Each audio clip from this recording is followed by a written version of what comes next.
Uh, uh, Fuck that, I preach it, my nine reaches, the prestigious, can't to speak this, willy shit, flooded pieces, my hand releases, snatches, smack your cabbage. But then we also were fortunate enough, and a lot of people didn't know this until they actually bought the album, and there are still people to this day that's just finding out that we had the Notorious B.I.G on a record called "Keep Your Hands High" on this album. Now, when I first heard, when Mark told me that, yo, I'm gonna get ready to get on a record with you on your album, I was like, a word? Oh, word? All right, cool. You know what I'm saying? But I'm like, all right, whatever. I mean, because he had told me this when I got signed in April. So I'm like, all right, whatever. You know what I mean? Good. Yeah, I'm excited. So then May came around, May 96. June came around. July came around. August came around. No big. You know what I'm saying? I'm like, damn, what's up, Mark? You still gonna make that happen? Yeah, I got it. Like, all right. September came around. October came around. November came around. No big. You know what I'm saying? And Big had been working on his album, so I kind of understand. You know, he was working on Life After Death at the time, so I kind of understand why, he, probably conflicting schedules or whatever.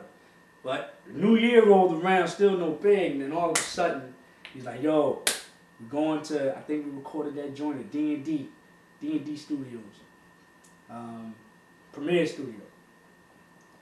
Like, yeah, we recording that joint next week, or it was a couple days. I was like, really? Like, all right, whatever. So then, finally the session was booked, and I roll in there, and I'm going into the session, and he's in there already. You know what I'm saying? He's sitting in the chair. You know what I mean? Rolling up, as Big does when he's making records, when he's making classics. He got the hen right there. He's like, yo, what up, Trey? Blah, blah, blah. So we rapping, and he's really schooling me on the business. He's giving me the aspect of the business that I had never heard, in the short time that I was signed. You know what I'm saying? And I'm really like into it because he's an artist. So he's coming from the perspective that I need to know. You know what I'm saying? And not only that, he's really, I'm getting jewels here and there, like tidbits, but ain't, like with the people that were around me, a lot of people are like novices at the joint. You know what I'm saying? You know, Mark is pretty young in the business as far as being an executive. D-Dot, like I said, these guys are around. They've been in the business longer than me, but, they're still relatively young. So I kind of attribute them not telling me certain things as to them not even knowing and going along, learning the process as they go along. You know what I'm saying?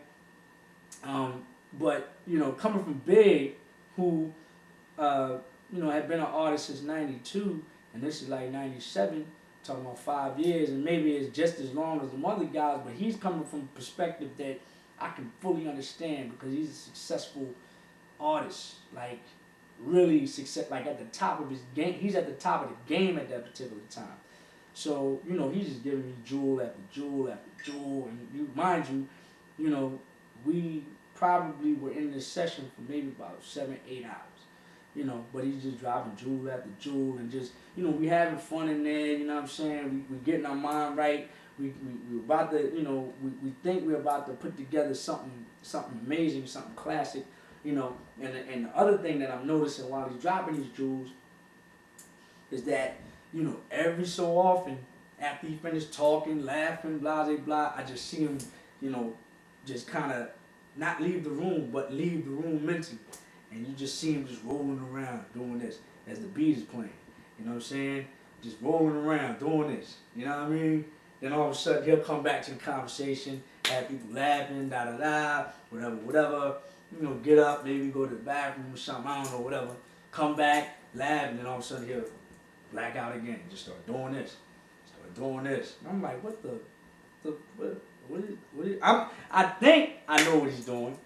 He feeling the beat. You know what I'm saying? But I'm not thinking that this dude is like writing the lyrics like as he's doing this.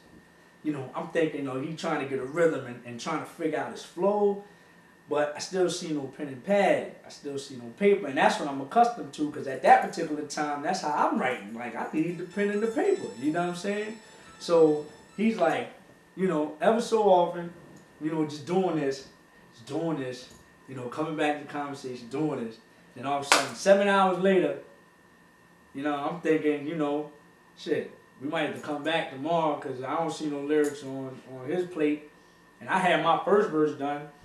But I hadn't finished the second verse because I'm kind of trying to see where he's going with it so then I can, kind of mesh the thing so it sounds like something cohesive. So, I'm writing little tidbits, but I ain't really got it all together. But, 7 hours later, he goes, all right, I'm ready.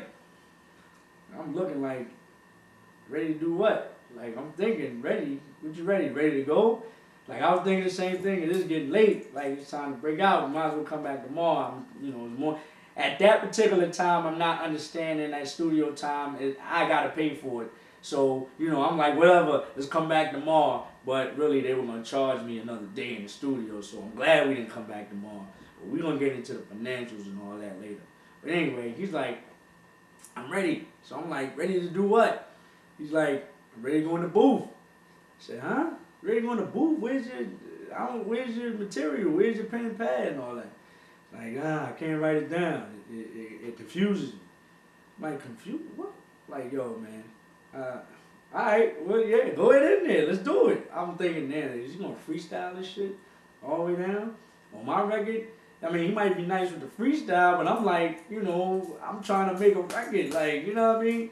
This dude goes in there and just starts wilding. He goes, fuck that, I preach it, my non-reach. I'm like, oh, and then he goes, no, bring it back.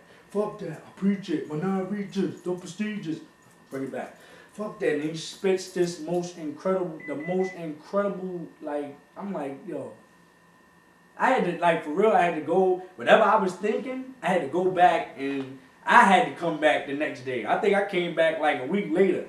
You know what I'm saying? I'm like, I'm not spitting after that. I have to like listen to that shit and then come back and match it, because that right there was the most incredible shit I had ever heard, especially because this dude didn't write one thing down. You know what I mean? Like he didn't write not one word down. That was like, now you hear a lot of cats, Jay, Lil Wayne, all these cats like, yo, they don't write, da. And that may be true, you know what I'm saying? I know Jay don't write nothing down, but the first dude I ever heard or seen do that was B.I.G. You know what I'm saying? Now, they might have got inspired by that or whatever, but like I said, as far as I know, he's the first dude that I seen do that. And matter of fact, I now do that, and I see exactly where he was coming from with that. It confuses you because when you're writing the lyrics down and then you go into the booth and you try to recite what you just wrote, like for me now, it's confusing to sit there and read it and try to articulate it and spit it at the same time while you're trying to learn it. You know what I'm saying? So it could become confusing as far as how you want your inflections to come, how you want to present it, the flow, all of that. So, and then another thing, and another reason why, I see where he's coming from, because B.I.G had a style where, like I said before, he uses less words to be more effective and say the thing that most people may take 10 words to say. So if you use less words, then it's easier to remember. You know what I'm saying? So, I don't have big style, but I've learned how to use less words, and that way it helps me to memorize the stuff that I remember, or the rhymes or the songs that I remember without writing them down.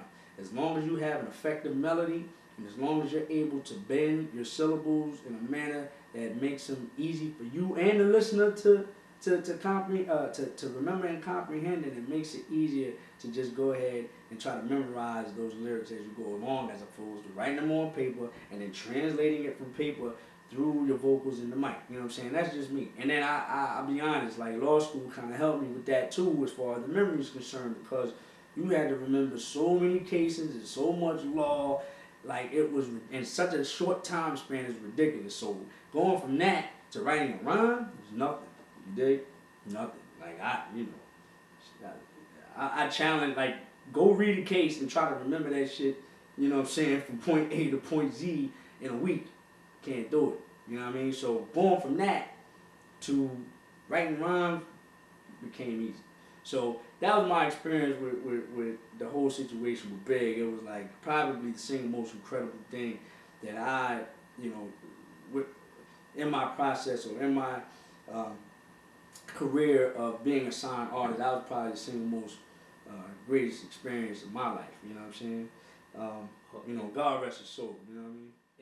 Fast rappers shouldn't have it, so I grab it, never run. The outcome is usually a beat down brutally. Fuck who you be or where you're from, west or east coast. Squeeze toast, leave most in the blood they laying in. Axe traying them. Oh shit, I suppose it's time to go stitch. Flip a line and get the show lit. You clown niggas hold it down your flow lax, just so you know that we can battle for days like old cats black.